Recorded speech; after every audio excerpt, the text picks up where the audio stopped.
Puji Tuhan, selamat bergabung dalam Zoom online kami. Selamat pagi. Sebelum kita mulai pembelajaran kita saat pagi ini, mari kita sama-sama bersatu di dalam doa. Tuhan Yesus, terima kasih untuk hari yang Kau beri buat kami, Tuhan. Kami bersyukur untuk penyertaan-Mu dalam istirahat malam kami. Hingga pagi ini kembali kami bangun boleh menikmati berkat-Mu Tuhan Yesus. Anugerah-Mu yang Kau berikan buat kami, kasih-Mu yang Kau terus nyatakan buat kami, cinta-Mu terus kami boleh nikmati. Terima kasih Tuhan, segala puji, segala hormat kami naikkan kepadamu. Kami bersyukur Tuhan Yesus atas anugerah-Mu Tuhan Yesus buat kehidupan kami saat pagi hari yang indah ini Tuhan Yesus. Kami memohon ampun selalu kepadamu Tuhan. Ampuni segala salah dosa kami dari setiap perkataan, pikiran, perbuatan kami Tuhan. Ampuni kami biar kami boleh terus meresponi jaminan pengampunan yang Kau beri buat kami Tuhan. Biar kami juga Tuhan boleh hidup dalam perkenanan-Mu Tuhan. Tujuan hidup kami hanya Engkau Tuhan Yesus. Terima kasih Tuhan, terima kasih di sepanjang hari ini kami menyerahkan tubuh jiwa roh kami ke dalam tangan-Mu. Terima kasih Tuhan Yesus, saat pagi hari ini kembali Tuhan Yesus kami memohon meminta kepadamu Tuhan, pimpinan-Mu dalam ibadah Zoom kami ini Tuhan Yesus. Biar apa yang kami lakukan hanya untuk kemuliaan nama-Mu Tuhan Yesus. Bukan apa yang kami lakukan tentang kami, tapi biarlah tentang Engkau yang dipuji, dipermuliakan.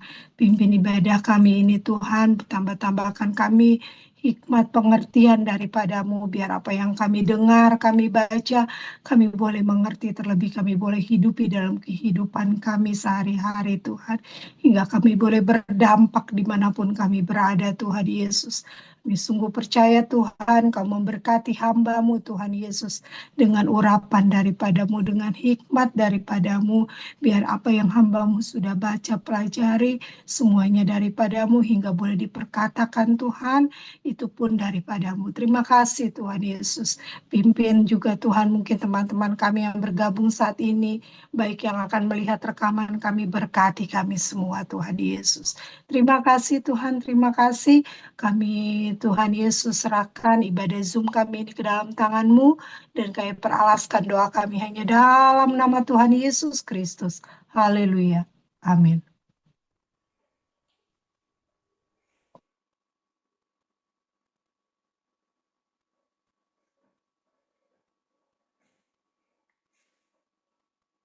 Puji syukur kita naikkan kepada Tuhan Yesus. Kembali kita dalami kebenaran firman Tuhan. Kita masuk kepada bahasan menemukan pasangan yang tepat.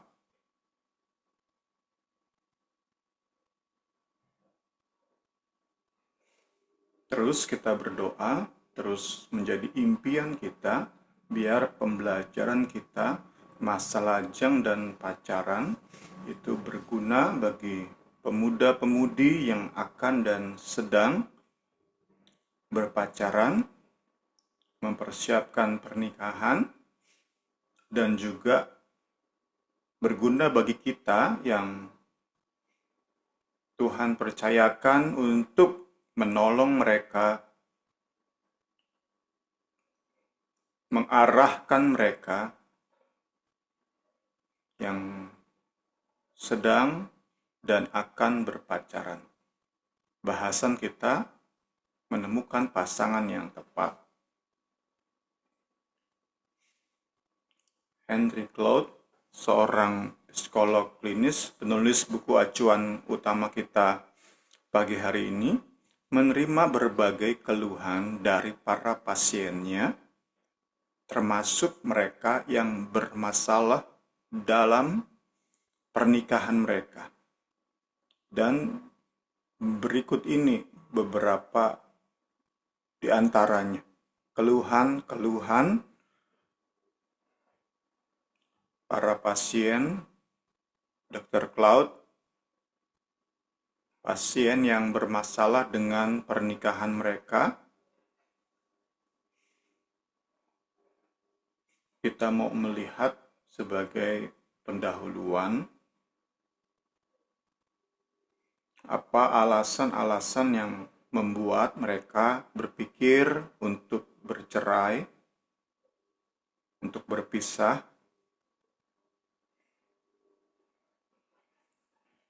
Yang jelas bukan karena contohnya selama ini istri saya kurang lucu atau suami saya kurang banyak waktu saat teduhnya, bukan semacam itu. Tetapi berikut alasan-alasan sampai membuat orang ingin bercerai. Istri saya sangat mendominasi. Pendapat saya sebagai suami selalu dianggap angin lalu. Tak pernah ia pertimbangkan baik-baik. Suami saya tidak pernah mendengarkan saya. Ia memutuskan segala sesuatu selalu menurut pemikiran dia saja. Istri saya selalu saja terlalu boros, dan sayalah yang harus terus bayar tagihannya yang menumpuk. Suami saya kurang bertanggung jawab.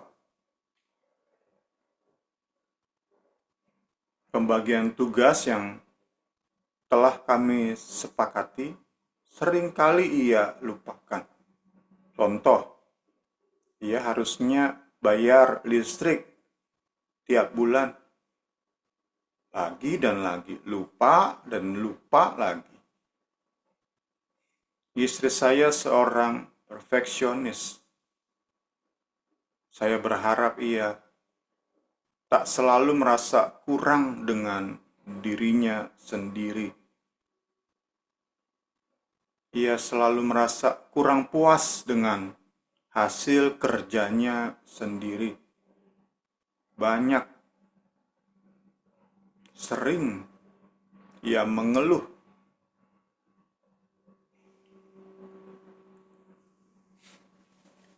Suami saya membuat saya sangat takut saat ia marah. Saya tidak tahan dengan emosinya yang sering tak terkontrol.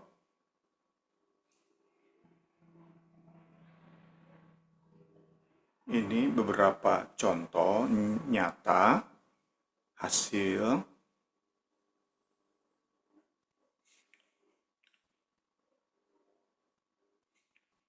dari hubungan yang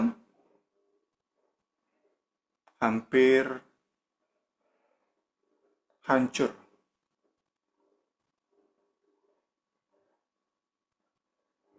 Masih ada untungnya. Minta pertolongan psikolog, minta pertolongan konselor. Bagaimana yang enggak? Yang langsung mencari jalan-jalan sendiri untuk keluar dari mumetnya rumah tangga. Dari alasan-alasan ini, kita dapat menolong anak-anak, para junior, pemuda-pemudi yang kita layani, untuk mereka memiliki daftar hal apa saja yang penting dan yang tidak dalam memilih pacar. Ada hal-hal yang sungguh harus dihindari. Namun ada hal-hal yang dapat dikompromikan. Nah, kita sudah belajar kencan bukan main-main, kencan menuju pernikahan, kencan dengan mindset mempersiapkan pernikahan, maka setiap orang yang berpacaran sudah seharusnya memikirkan hal-hal ini secara serius. Hal-hal apa saja yang harus nggak mau dihindari dan hal-hal apa saja yang dapat dikompromikan. Itu yang menjadi pembahasan kita di pagi hari ini.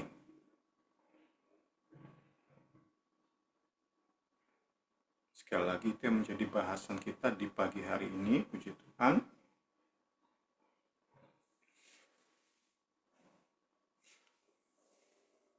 Sehingga di satu sisi, seorang pria atau wanita tidak terlalu mudah untuk masuk ke dalam sebuah hubungan. Pria tidak terlalu mudah nembak seorang cewek. Cewek tidak terlalu mudah untuk menerima tembakan seorang pria.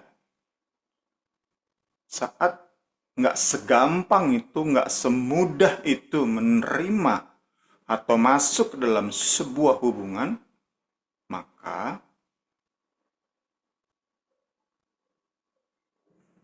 anak junior kita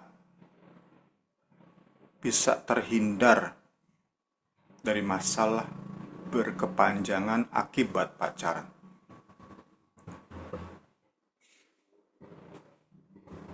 Di sisi lain, kita tentu nggak mau anak-anak junior-junior kita terlalu kaku dengan kriterianya, persyaratannya menemukan pasangan hidup. Kita nggak mau mereka terlalu kaku.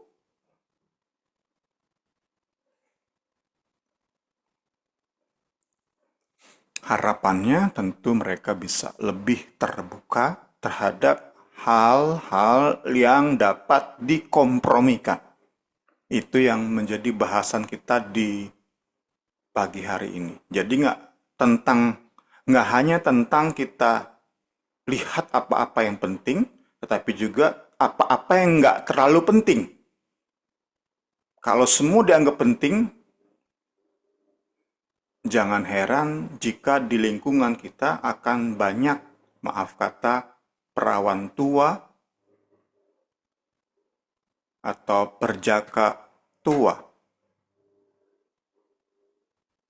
Harus ada keseimbangan. Pada dasarnya 4 hal yang kita bahas pagi ini adalah yang perlu dipertimbangkan secara serius oleh seseorang yang mencari pasangan hidup. Pertama, mungkin terlalu kaku, sehingga perlu kompromi terhadap kriteria yang dimiliki seseorang. Kedua, ada kriteria yang sebelumnya dianggap oleh seseorang itu kurang penting. Kita belajar, Zoom ini dipresentasikan, harapannya ada orang-orang, pemuda-pemudi yang terpengaruh oleh Zoom ini, ngerti, oh ini kriteria yang penting banget. Dulu saya nggak anggap itu penting, sekarang saya tahu ini penting, sehingga ditambahkan ke dalam kriterianya dalam memilih jodoh, memilih pacar. Itu kedua. Ketiga, yang kita bahas pagi ini, ada kekurangan, ada ketidaksempurnaan yang bersifat tidak fatal.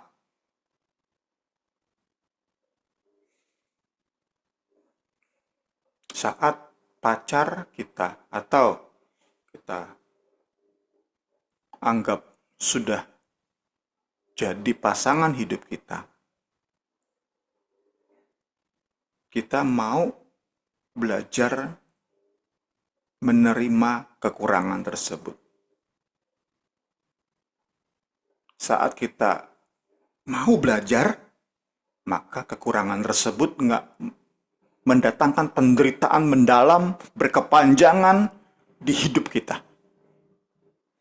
Namun demikian, nomor 4 terakhir, ada kesalahan bersifat fatal yang seharusnya, karena sesungguhnya kriteria itu penting, tetapi kita langgar sehingga kekurangan yang sesungguhnya fatal itu harus kita jalani seumur hidup karena dia menjadi pasangan hidup kita.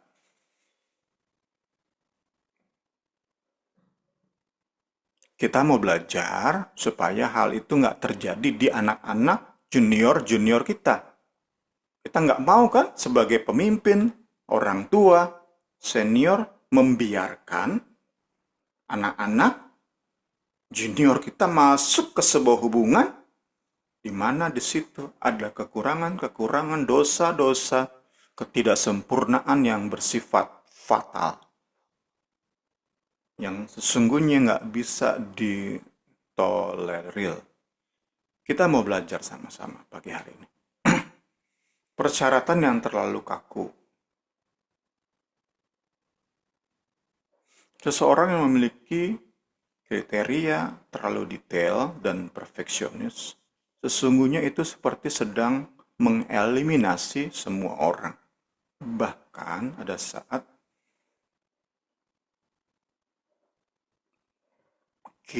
kriteria tersebut kontradiksi satu sama lain.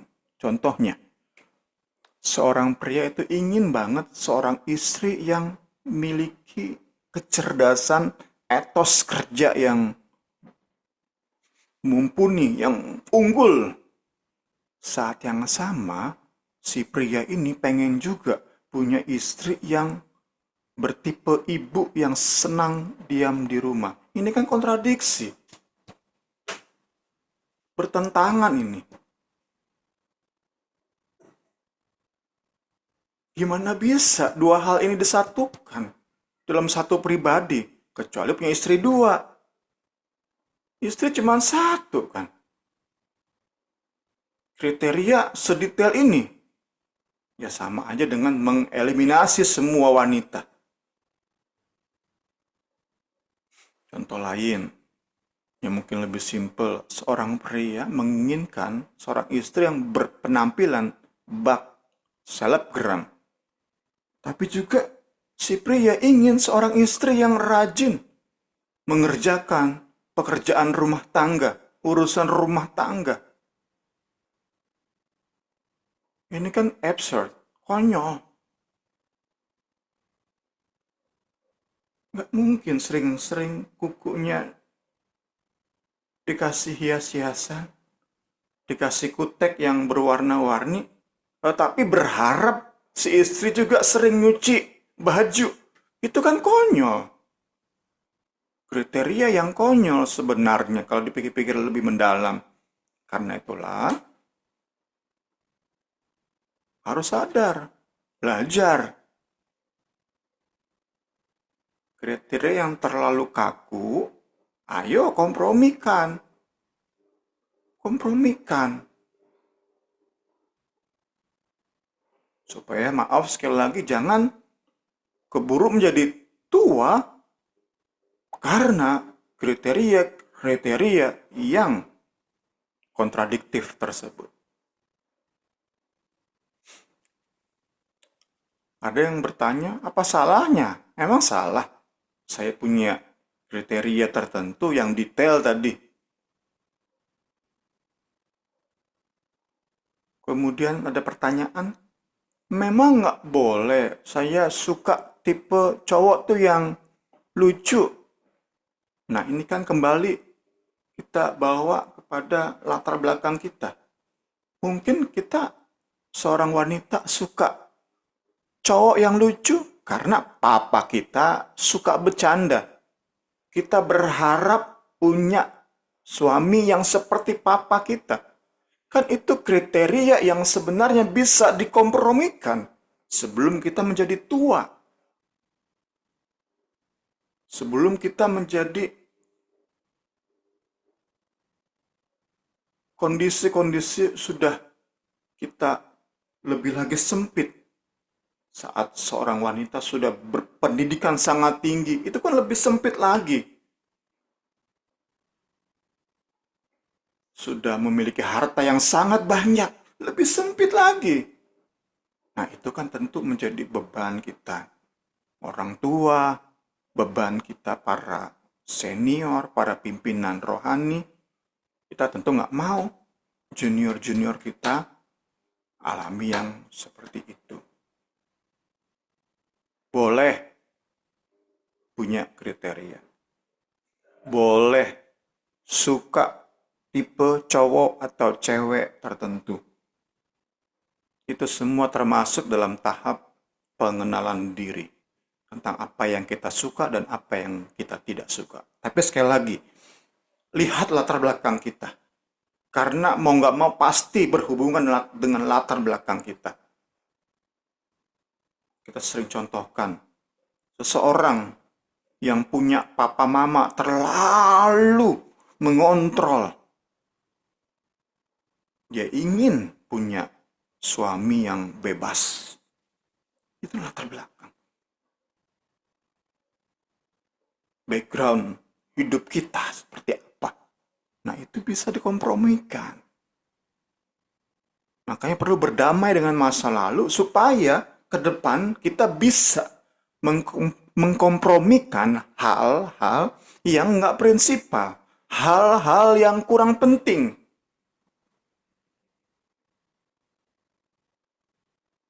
Jadi sekali lagi, boleh saja punya kriteria tertentu. Boleh aja. Hati ini suka satu tipe cowok atau cewek. Boleh aja. Tapi perlu ingat, kita perlu lebih open, lebih membuka diri. Karena kita tidak tahu dengan pasti cara Tuhan Jehovah Jireh, Jehovah Jireh menyediakan pasangan hidup kita itu seperti apa caranya. Kita nggak tahu. Kita nggak tahu pasti. Tadi mungkin ternyata pasangan hidup kita orang yang memang sedikit mengontrol. Kita kan maunya bebas.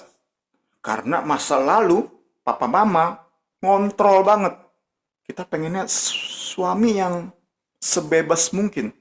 Tapi mungkin cara Tuhan Jehovah Jireh itu mencukupi kebutuhan kita akan pasangan hidup adalah pria yang sedikit mengontrol. Tetapi yang kemudian hari kita dapati, kita sadari, oh ternyata dia memang melengkapi hidup saya.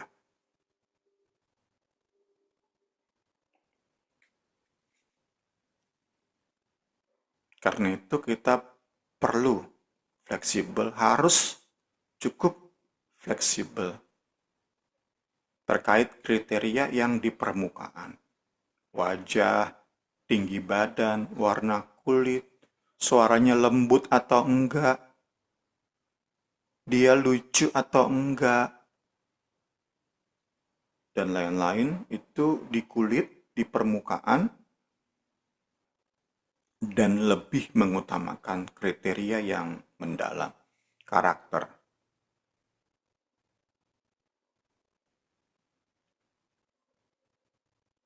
Tentang temperamen, itu kan bisa, juga saya yakin bisa dikompromikan.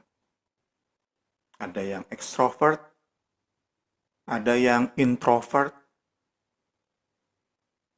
Kami di PD Injil sering membahas tentang baterai sosial. Ada orang-orang yang sejam 2 jam ngumpul seperti baterai sosialnya itu drop. Sehingga perlu lagi segera menyendiri. Orang yang kita katakan introvert. Itu kan temperamen. Saya percaya bisa dikompromikan. Ada yang lebih senang orang yang melankolik, ada yang lebih senang orang yang kolerik. Bisa dikompromikan. Cukup fleksibel. Jangan memaksakan. Sedari usia siap untuk berpacaran, siapkan ini. Cukup fleksibel. Tuhan Yesus tolong kita. Puji Tuhan. Puji Tuhan. Puji Tuhan. Segala hormat hanya bagi Yesus Kristus Tuhan kita. Juru selamat kita. Allah yang telah mati bagi kita. Mau sama-sama berjuang kita untuk menyenangkan Sang Juru Selamat. Termasuk dalam hal ini. Kita nggak mau orang-orang di sekitar kita banyak yang tidak menemukan pasangan hidup mereka karena terlalu kaku. Tidak cukup fleksibel dalam hal-hal di permukaan. Kita masuk ke persyaratan yang penting. Hubungan yang kuat memiliki 3 kesamaan: minat, tujuan hidup, nilai-nilai kehidupan. Kesamaan minat. Kesamaan minat itu sangat penting, khususnya untuk kita habiskan waktu berduaan, mengenal satu sama lain. Kita berdua tidak ada yang terlalu memaksakan diri.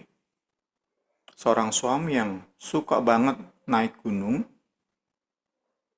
akan kesulitan berduaan aja dengan seorang istri yang sukanya main komputer terus, main gadget terus. Yang suka melayani anak-anak sekolah minggu.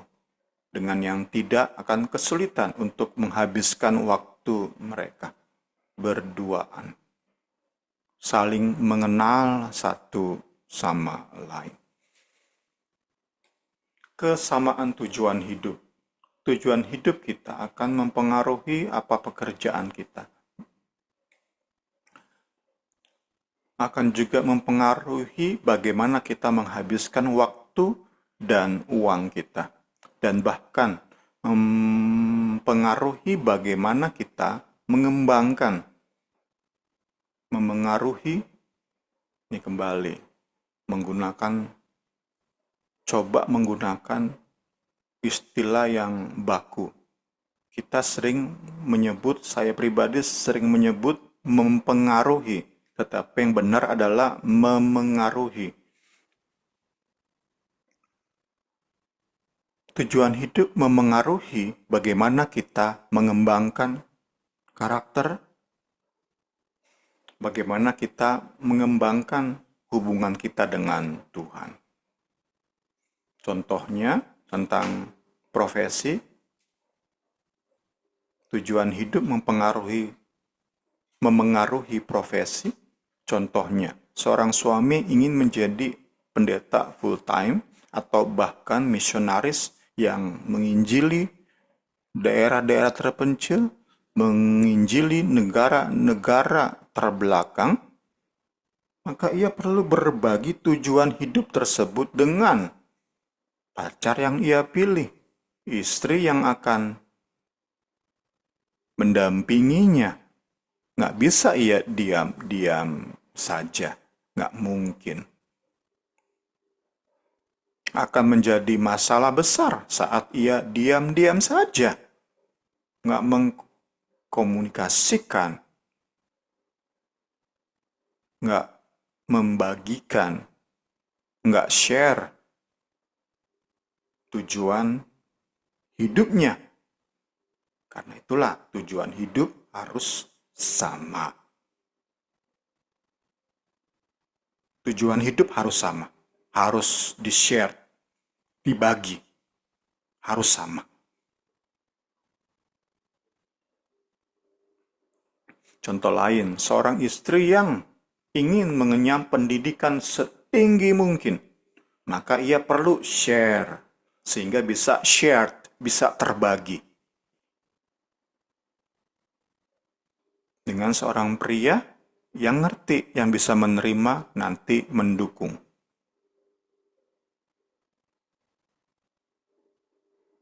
Ini hal-hal penting.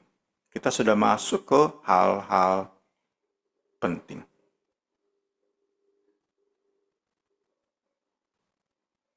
dia memang kurang tinggi, si cowok ini. Mukanya juga kurang ganteng. Kulitnya nggak seperti pemain film Korea.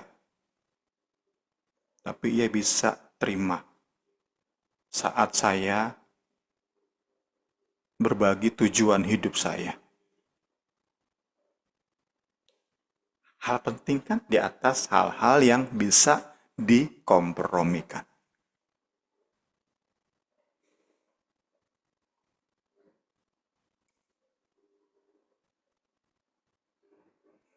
Tentu harapannya jangan sampai ada pria seperti itu tetapi sudah tereliminasi hanya karena ia kurang ganteng menurut pendapat seorang cewek. Sehingga semakin tinggi pendidikan si cewek ini, udah semakin sempit kemungkinan ia menemukan pasangan hidup yang melengkapi hidupnya. Sekali lagi kita berusaha dalam ketergantungan pada firman dan Roh Kudus. Kita berjuang. Orang-orang di sekeliling kita menemukan pasangan hidup yang tepat. Jangan sampai salah pasangan hidup, tapi juga jangan banyak di sekeliling kita mereka yang kemudian tidak mendapat pasangan hidup. Firman dan Roh Kudus tolong kita banget Tuhan Yesus tolong kami. Andalan kami hanya firman, hanya Roh Kudus. Tolong kami. Haleluya, puji Tuhan, puji Tuhan. Kesamaan terakhir, kesamaan nilai, ada 3 tadi, minat, tujuan hidup, dan nilai-nilai kehidupan. Seorang pria wanita yang suka menghalalkan segala cara untuk memperoleh apa yang ia inginkan, jelas ia memiliki nilai-nilai yang buruk meski mungkin ia rajin ke gereja, bahkan melayani. Terus di PD Injil diingatkan, rutinitas keagamaan sering banget sangat menipu.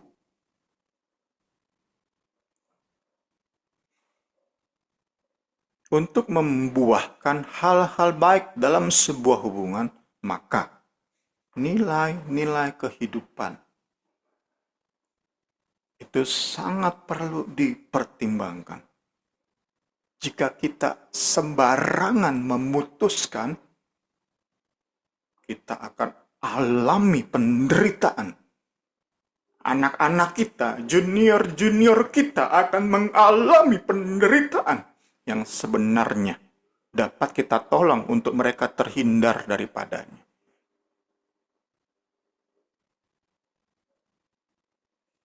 Yesus tolong. Tidak mungkin pohon yang baik itu menghasilkan buah yang tidak baik. Ataupun pohon yang tidak baik itu menghasilkan buah yang baik. Jangan kita menjadi orang yang absurd, konyol, berharap pada hal-hal yang melanggar. Ini kan udah rumusnya Alkitab. 1 tambah 1 sama dengan 11 kali 11 sama dengan, ini kan rumusnya Alkitab. Tetapi kan karena cinta, kita jadi gelap mata. Kita tahu karakternya buruk. Nilai-nilai hidup yang ia pegang buruk. Tidak baik. Tetapi karena cinta, kita kompromi pada hal-hal yang penting. Sambil berharap nanti dia berubah kok. Sambil berharap nanti Hubungan kita menghasilkan hal-hal yang baik kok. Ada rumusnya. 1 tambah 1, 11 kali 11. Ada rumusnya. Ini rumusnya. Matius 7:18. Kita punya nilai-nilai yang baik. Bersatu dengan orang, pria, wanita yang punya nilai-nilai tidak baik. Maka hasil hubungan kita itu nggak baik. Banyak luka hati, banyak penderitaan yang sesungguhnya bisa kita hindari jika kita tidak diperbudak oleh cinta. Terakhir, ketiga ya. Ketiga, kekurangan yang tidak fatal. Nanti terakhir, kekurangan yang fatal. Ada kekurangan yang tidak fatal. Saat kita mulai mengenal pacar, hal pertama yang perlu kita ingat, bahwa kita ini semua manusia berdosa. We are all sinners. Manusia berdosa. Namun demikian, kita perlu membedakan mana dosa, kekurangan, ketidaksempurnaan yang fatal, dan mana yang tidak.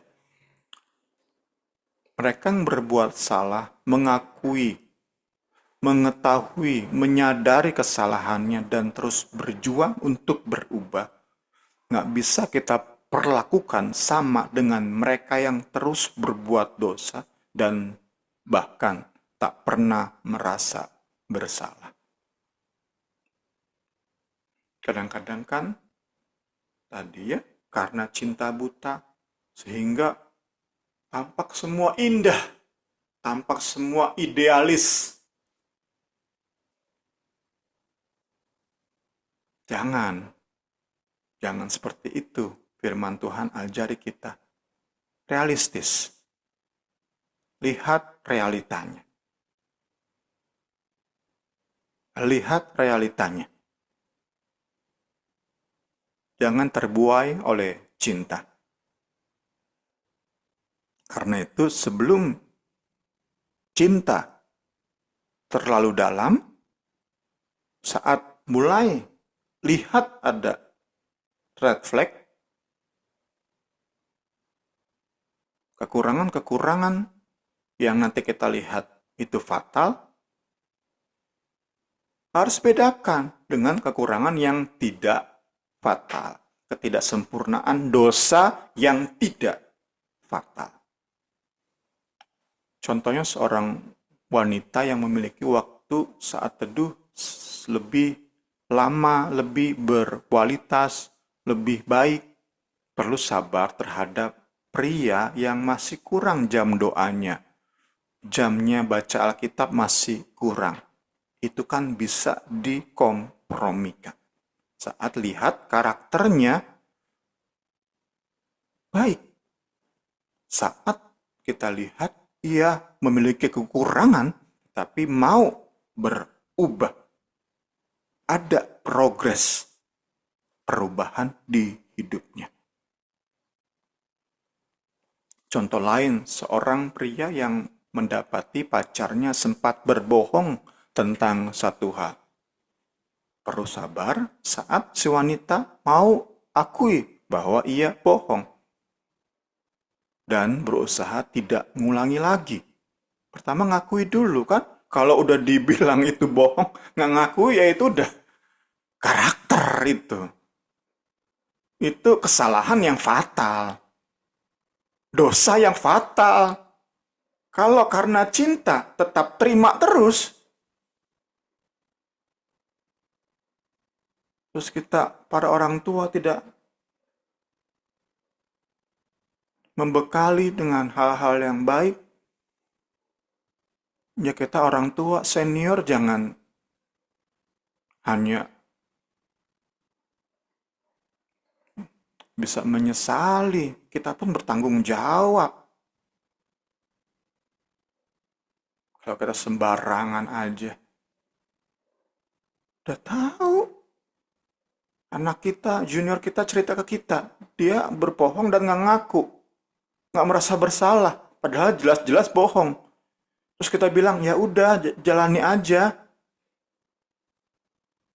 Nanti pas dia masuk rumah tangga dan dia menderita, terus kita gimana? Nggak merasa bersalah. Kesalahan ada pada kita juga. Tuhan Yesus tolong. Lewat pembelajaran ini memang sedikit pedas, keras, tetapi kiranya banyak orang-orang yang terima pengajaran ini tertolong. Puji Tuhan, puji Tuhan. Bisa harmonis jalani rumah tangganya. Puji Tuhan. Kita perlu paham bahwa kita semua manusia berdosa. Seseorang yang punya karakter baik sekalipun, ada saatnya ia jatuh dalam dosa. Ia gagal. Namun ia tidak mungkin menikmati dosa tersebut. Inilah kekurangan tidak fatal yang serupa dengan lampu kuning. Di lampu lalu lintas ada kuning, ada merah. Ada kesalahan, ketidaksempurnaan yang bagaikan lampu merah yang harus ditindaki dengan pemutusan hubungan sebelum sampai kepada cinta yang terlalu dalam, sebelum apalagi sampai kepada pernikahan. Tapi sekali lagi ada kesalahan-kesalahan yang bagaikan lampu kuning, hanya membuat kita hati-hati. Jangan langsung diputuskan. Tadi kembali kepada kondisi kriteria yang terlalu kaku, nanti kita kembalinya.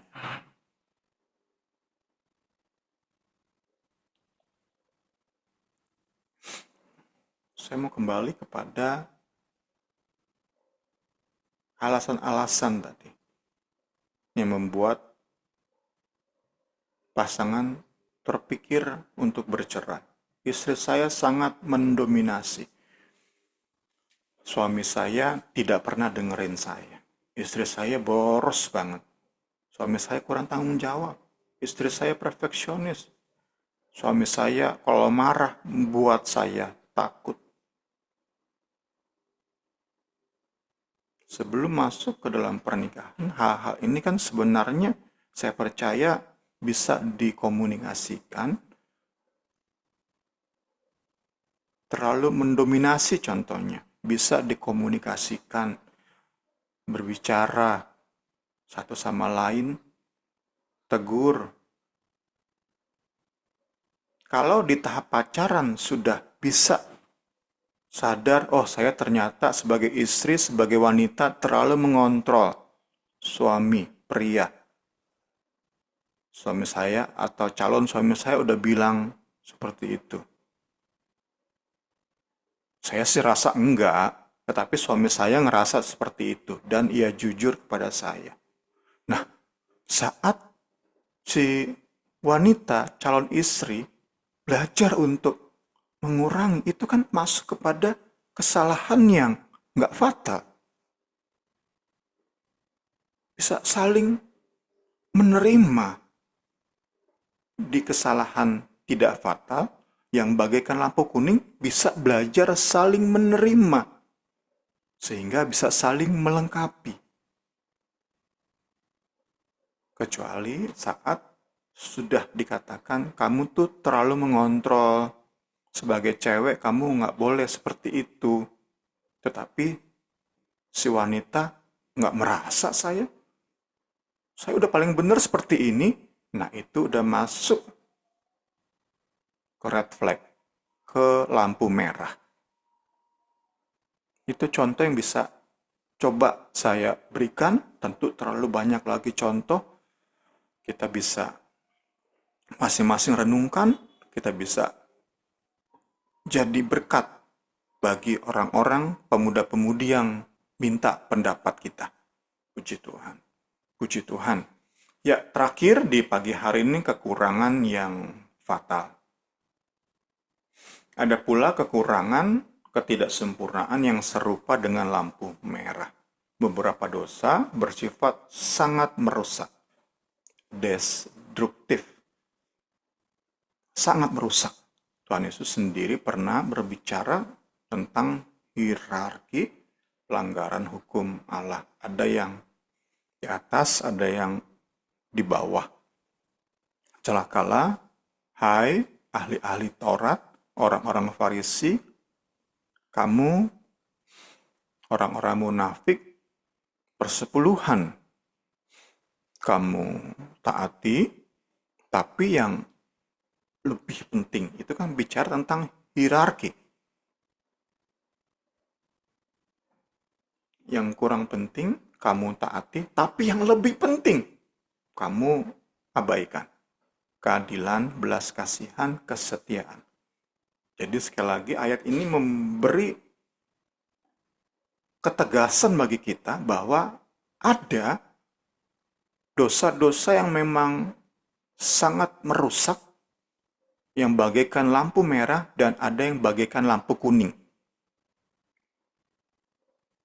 Contohnya, dosa kesulitan mengontrol emosi saat marah. Ini kan saat kita komunikasikan, tegur, bicara dari hati ke hati, saat ia ada arah ingin berubah, bukan hanya di mulut. Ya, saya ingin berubah. Saya ingin lebih lagi mengontrol emosi saya. Tapi saat dilihat, oh iya benar. Nah, itu kan termasuk kepada dosa tidak fatal. Tak bisa kita samakan dengan dosa berbohong dalam sebuah perselingkuhan. Udah selingkuh, masih ngebohong lagi. Atau tadi, istri yang perfeksionis dengan suami yang melakukan kekerasan dalam rumah tangga. Itu kan ada hierarkinya. Ada yang mana lebih penting dan mana enggak. Mana yang fatal, mana yang enggak. Berikut daftar hal-hal yang atau kekurangan yang fatal. Tiada kutaruh di depan mataku perkara dursila. Ini hal fatal. Perbuatan murtad aku benci, hal fatal juga. Itu takkan melekat padaku. Hati yang bengkok, fatal, akan menjauh daripadaku. Kejahatan aku tidak mau tahu. Orang yang sembunyi-sembunyi mengumpat, memfitnah temannya, ia akan ku binasakan. Orang yang sombong, tinggi hati, fatal. Aku nggak suka. Mataku tertuju kepada orang-orang yang setiawan di negeri, supaya mereka diam bersama-sama dengan aku. Orang yang hidup dengan cara tidak bercela akan melayani aku. Orang yang melakukan tipu daya, fatal, tidak akan diam di dalam rumahku. Yang berbicara dusta, fatal, tidak akan tegak di depan mataku. Setiap pagi akan ku binasakan semua orang fasik, fatal di negeri. Kulenyapkan dari kota Tuhan semua orang yang melakukan kejahatan, fatal. Beberapa hal yang fatal, perkara najis, ketidaksetiaan, pembangkangan, jadi cenderung untuk melanggar norma-norma yang ada. Pengennya berontak aja gitu. Inginnya bangkang. Itu karakter. Kejahatan, fitnah, kesombongan, tipu daya, kefasikan. Coba bedain di Google. Kejahatan itu saya coba bedakan kejahatan dan kefasikan. Kejahatan, evil itu menunjuk pada konsep kejahatan yang lebih ekstrim, absolut dan mendalam, seringkali berkaitan dengan moralitas, sementara wickedness atau kefasikan lebih merujuk pada tindakannya yang disengaja. Perilaku buruk yang konsisten, kebejatan moral. Nah, terhadap hal-hal yang seperti ini, kita siap putus, siap jaga jarak, memastikan bahwa hubungan tak mungkin kembali terjalin sampai ada pertobatan yang nyata dan yang terbukti oleh waktu. Jadi meski ada orang-orang yang berkata, wah kamu nggak memaafkan, padahal dia udah minta maaf. Cowok itu udah minta maaf ke kamu. Masa kamu nggak maafin? Siap putus, siap jaga jarak, nggak mau lagi dekat-dekat dengan dia, meski banyak orang berpendapat buruk tentang hal itu. Nggak, nggak tergoyah.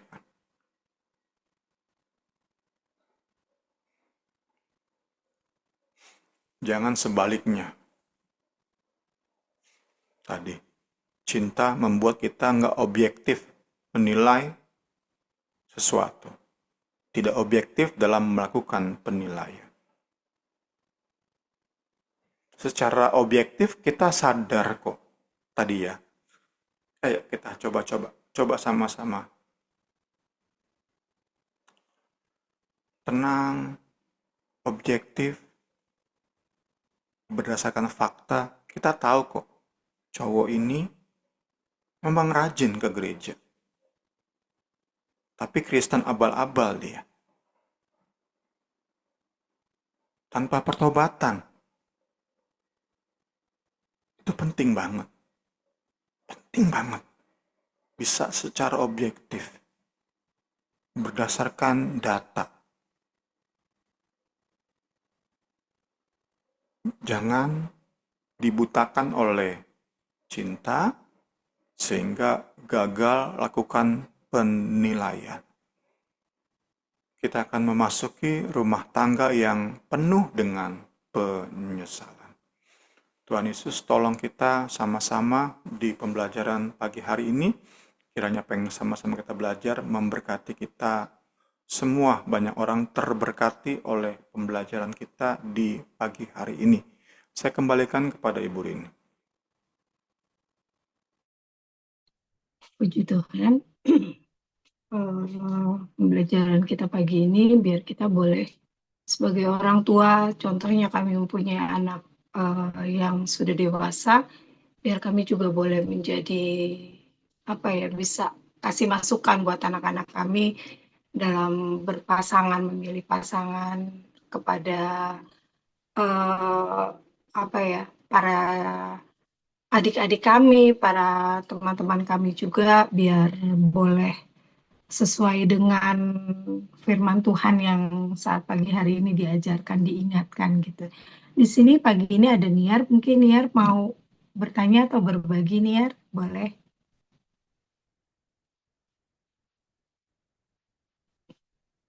Iya, belum ada, Kak. Kasih, Oke, Bu. iya sama-sama Niar. Kita akan tutup pembelajaran kita pagi ini, nanti Niar bisa berdoa ya. Iya, Kak. Mari kita berdoa. Bapa dalam sorga, kami berterima kasih ya Tuhan. Untuk pagi hari ini kami boleh ada sebagaimana kami ada semua karena kasih setiamu ya Tuhan Yesus. Terima kasih ya Tuhan untuk pengajaran yang boleh kami terima pada pagi hari ini ya Tuhan Yesus. Tuhan, Engkau yang menolong kami sehingga kami terus memiliki hikmat ya Tuhan Yesus untuk mengerti apa yang benar, apa yang salah ya Tuhan Yesus. Kami mengerti ya Tuhan Yesus apa yang menjadi kehendak-Mu ya Bapa, sehingga kami tidak bersandar kepada pemikiran-pemikiran kami sendiri yang salah ya Tuhan Yesus. Masuk Bapa dalam hal kami ya Bapa dalam memilih pasangan hidup ya Tuhan Yesus. Tuhan, seringkali kami terjerat dalam pemikiran kami sendiri, dalam apa yang kami dengar di luar sana, Tuhan Yesus. Tuhan Yesus yang tolong, Tuhan yang meluruskan, kami percaya Tuhan Yesus, Engkau saja yang menetapkan langkah-langkah anak-anak-Mu ya Tuhan Yesus. Engkau saja ya Tuhan Yesus memberikan kami tepat pada waktunya ya Bapa. Kami hanya memohon agar Roh Kudus-Mu saja ya Tuhan Yesus yang terus memberikan kami hikmat. Tuhan juga tolong dalam roh kami ya Bapa, dalam masa-masa kami melajang ya Tuhan Yesus. Tuhan yang tolong untuk hati kami boleh diubahkan ya Bapa. Kami pagi seperti Engkau, Tuhan yang mengajarkan kami untuk bisa ya Tuhan Yesus pada akhirnya membina rumah tangga. Tuhan Yesus menjadi keluarga yang takut akan Engkau, menjadi keluarga ya Tuhan Yesus yang bisa menjadi alat-Mu ya Tuhan. Terima kasih ya Tuhan, terima kasih memberkati Bung Semi ya Bapa, lebih heran lagi dalam segala pengajaran ya Bapa. Berkati Tuhan Yesus apa yang Bung Semi, Kak Rini, Tuhan Yesus butuhkan. Tuhan saja yang cukupkan segala pergumulan mereka Tuhan. Engkau tahu ya Tuhan Yesus, Tuhan yang menaruh semua ke dalam tangan-Mu ya Bapa. Terima kasih ya Tuhan, terima kasih kami sudah diberkati, kami percaya Tuhan juga memberkati saudara kami yang lainnya ya Tuhan Yesus. Ya Tuhan Yesus yang berasal daripada-Mu ya Bapa. Terima kasih ya Tuhan, kami mau tutup ibadah kami, Bible study kami pada hari ini dengan ucapan syukur hanya dalam nama Tuhan Yesus Kristus. Haleluya. Amin.